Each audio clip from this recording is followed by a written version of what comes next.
નમસ્કાર દર્શક મિત્રો, સ્વાગત છે તમારું આ યુટ્યુબ ચેનલમાં. જો તમે ચેનલ પર નવા હોય તો ચેનલને સબસ્ક્રાઇબ કરવા વિનંતી. ધન્યવાદ. દિલ્હીમાં હજારો આંગણવાડી કાર્યકરો રસ્તા પર ઉતર્યા છે અને એમના એક યુનિયન નેતાએ જે ભાષણ આપ્યું છે એ ખરેખર એમના આખા સંઘર્ષનો અરીસો છે. તો ચાલો આપણે ઊંડા ઉતરીને સમજીએ કે આ લડાઈ ખરેખર શેના માટે છે. આપણે રસ્તા પર યુદ્ધ કરવું પડશે. યુનિયન નેતાના આ શબ્દો જ ઘણું બધું કહી જાય છે. આના પરથી જ ખબર પડે છે કે આ કોઈ સામાન્ય દેખાવો નથી, પણ પોતાના હક્કો માટેની એક આર-પારની લડાઈ છે.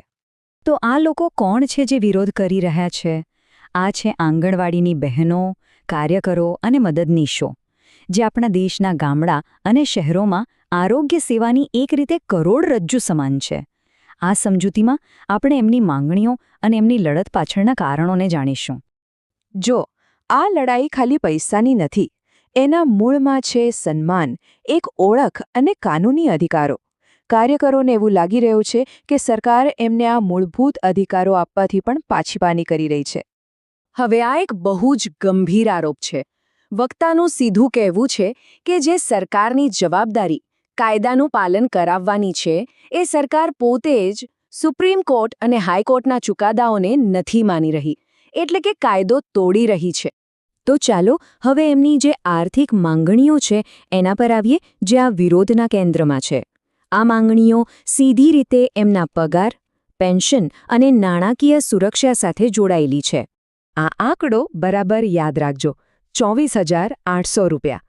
આ કોઈ હવામાંથી આવેલો આંકડો નથી. ગુજરાત હાઈકોર્ટે આદેશ આપ્યો હતો કે આંગણવાડી કાર્યકરોને ઓછામાં ઓછું આટલું માસિક વેતન તો મળવું જ જોઈએ. આ કોર્ટે આપેલું એક કાનૂની અધિકાર છે. અને ખરો વિવાદ અહીંયા જ છે. એક તરફ હાઈકોર્ટનો સ્પષ્ટ આદેશ છે કે લઘુત્તમ વેતન આપો, અને બીજી બાજુ વક્તાના કહેવા મુજબ સરકારે શું કર્યું? એ નિર્ણય માનવાને બદલે આ વેતન ન આપવું પડે એના માટે સુપ્રીમ કોર્ટમાં અપીલ કરી દીધી. પગાર સિવાય બીજી એક મોટી માંગ છે માસિક પેન્શનની. એમની માંગ છે કે રિટાયરમેન્ટ પછી એક સન્માનજનક જીવન જીવવા માટે દર મહિને 10,000 રૂપિયા પેન્શન મળવું જોઈએ. અને સમસ્યા એ છે કે અત્યારે કોઈ ભરોસાપાત્ર સિસ્ટમ જ નથી. ભાષણમાં કહેવાયું કે રિટાયર થયા પછી પોતાના જ પૈસા લેવા માટે કાર્યકરોને 2-2, 4-4 વર્ષ રાહ જોવી પડે છે. એટલે જે લોકો એક નક્કી અને સમયસર મળે એવી પેન્શન યોજનાની માંગ કરી રહ્યા છે. ચાલો હવે વાત કરીએ રોજબરોજની મુશ્કેલીઓની, જે બતાવે છે કે સરકારી નીતિઓ અને જમીન પરની હકીકત વચ્ચે કેટલું મોટું અંતર છે. આ એવી વસ્તુઓ છે જે આ કાર્યકરોને દરરોજ પરેશાન કરે છે. આમાં પહેલી સમસ્યા છે ફેસ રેકગ્નિશન સિસ્ટમ, એટલે કે FRS. આ એક એવી ટેકનોલોજી છે જેમાં કાર્યકરોએ લાભાર્થીઓના ફોટો પાડીને એ સાબિત કરવું પડે છે કે તેમણે સાચે જ ખોરાક આપ્યો છે. શું અમે ચોર છીએ? આ એક સવાલ એમની આખી વ્યથા બતાવી દે છે. કાર્યકરોને એવું લાગે છે કે આ સિસ્ટમ દ્વારા સરકાર એમના પર ભરોસો નથી કરી રહી અને એમને ચોર સમજી રહી છે. આ એમના કામનું સીધું અપમાન છે. બીજી મોટી સમસ્યા છે રાશનની ગુણવત્તા. વક્તાનો દાવો છે કે જે ટેક હોમ રાશન એટલે કે THR આપવામાં આવે છે એની ક્વોલિટી એટલી ખરાબ હોય છે કે ઘણીવાર તો લાભાર્થીઓ પોતે જ એને લેવાની ના પાડી દે છે. તો પછી આખી સિસ્ટમનો મતલબ શું રહ્યો? અને આ આંકડો જુઓ, એ આખી સિસ્ટમની ઉદાસીનતા બતાવે છે. જ્યારે કોઈ કાર્યકરને આખા મહિના માટે કોઈ બીજા આંગણવાડી કેન્દ્રનો વધારાનો ચાર્જ આપવામાં આવે તો એ વધારાના કામ માટે એને કેટલા પૈસા મળે છે ખબર છે? ફક્ત 50 રૂપિયા. હવે આપણે ભાષણના એ હિસ્સા પર આવીએ છીએ જ્યાં વક્તા સીધા કેન્દ્ર સરકાર પર આરોપ મૂકે છે એમની નિષ્ક્રિયતા અને એમના ખોટા વચનો માટે. આ ટાઈમલાઈન એક બહુ જ મહત્વનો મુદ્દો ઉઠાવે છે.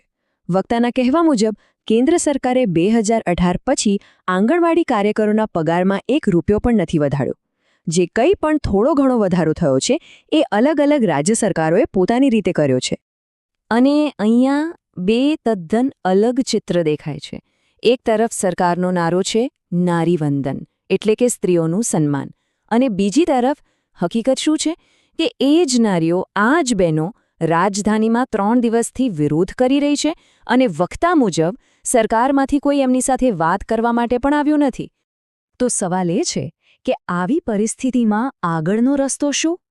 હવે આપણે જોઈએ કે વક્તા આ આંદોલનના ભવિષ્ય માટે શું રણનીતિ સૂચવી રહ્યા છે અને આ લડાઈને કઈ દિશામાં લઈ જવા માંગે છે.